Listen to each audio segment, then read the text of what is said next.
Assalamualaikum warahmatullahi wabarakatuh. Teman-teman, bertemu lagi dengan saya Dinda Rania. Saya dari Universitas Islam Indragiri, Fakultas Ilmu Agama Islam, Prodi Ilmu Al-Quran dan Tafsir.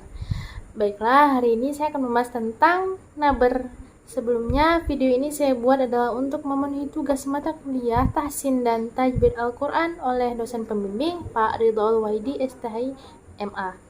Nah, naber ini sangat jarang sekali terdengar ya, karena memang bahasanya itu ya lumayan asing di telinga kita.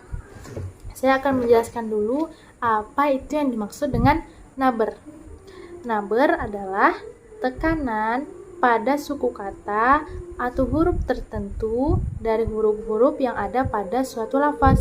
Nah, biasanya naber ini bunyinya itu lebih tinggi, sedikit lebih tinggi daripada huruf lain di sampingnya atau sebelumnya. Nah, naber ini biasanya itu nada membacanya itu sedikit lebih tinggi daripada huruf yang di sebelumnya.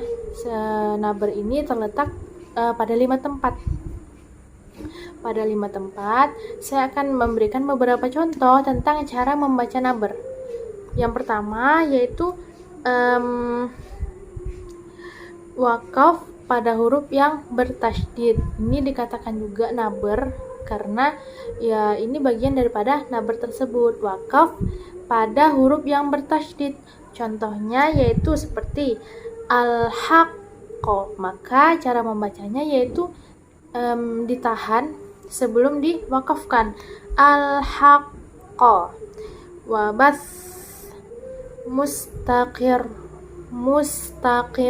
Maka ditahan dulu sebelum diwakafkan. Yang kedua yaitu saat huruf waw dan ya bertasydid serta berharokat. Nah, ketika huruf ya dia bertasydid namun dia juga berharokat, begitu juga dengan huruf waw. Ketika huruf waw bertasydid juga berharokat, maka dia dikatakan juga sebagai naber. Sebagai contoh, waw yang bertasydid juga berharokat seperti kuwah. Maka huruf wawnya itu didengung dulu, barulah dibaca sesuai harokatnya. Misalkan huruf ya yang bertasydid juga berharokat seperti syarqiyah. Ya-nya itu bertasydid namun juga dia berharokat, maka cara membacanya didengung dan juga dibaca sesuai pada harokatnya. Syarqiyah. Selanjutnya saya beri contoh yang ketiga. Ketika berpindah dari huruf mat kepada huruf pertama dari huruf yang bertasydid. Nah, ini maksudnya adalah misalkan sebelumnya itu adalah mat. Yang dimaksud dengan mat itu adalah ketika fathah bertemu alif, dhammah bertemu waw, atau kasrah bertemu dengan ya.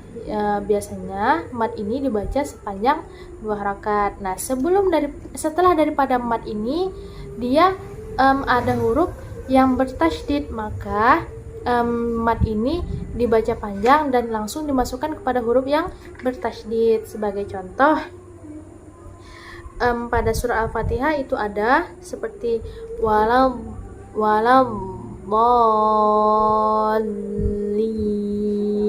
Maka do-nya itu kan fathah dan bertemu dengan alif, maka dia dikatakan mat.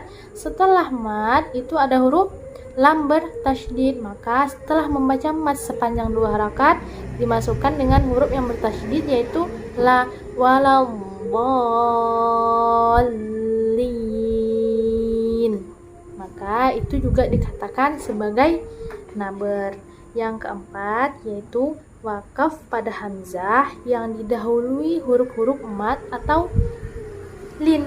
Nah, ini maksudnya adalah misalkan sebelum daripada hamzah itu wakaf, maka sebelumnya itu ada mat ataupun lin. Mat tadi seperti yang saya maksud mat tadi sudah saya jelaskan sebelumnya, yaitu ketika fathah bertemu alif, kasrah bertemu ya, atau dhammah bertemu waw. Cara membacanya yaitu dipanjangkan 2 harakat. Nah, biasanya sebelum hamzah wakaf maka sebelumnya itu ada mat ataupun lin. Di sini ada contohnya, yaitu seperti bunyi minas sama, maka hamzah mati itu harus dibaca dengan jelas dan nadanya tinggi agar terdengar bahwa di situ ada hamzah mati setelah mat. Seperti contoh lagi, syai, maka di situ kan ada lin, yaitu sya fathah bertemu dengan ya, maka setelahnya yaitu ada hamzah mati, syai, maka hamzahnya itu harus dibaca dengan jelas agar kita tahu bahwa pada wakafnya itu ada hamzah mati. Nah, itulah penjelasan tentang naber. Semoga apa yang saya sampaikan dapat bermanfaat untuk teman-teman dan mudah dipahami dan bisa langsung teman-teman praktekkan di rumah. Saya menyampaikan apa yang saya tahu, bukan dari apa yang saya ada-adakan. Semoga apa yang saya sampaikan bisa bermanfaat buat teman-teman. Saya akhiri, wabillahi taufiq wal hidayah. Wassalamualaikum warahmatullahi wabarakatuh.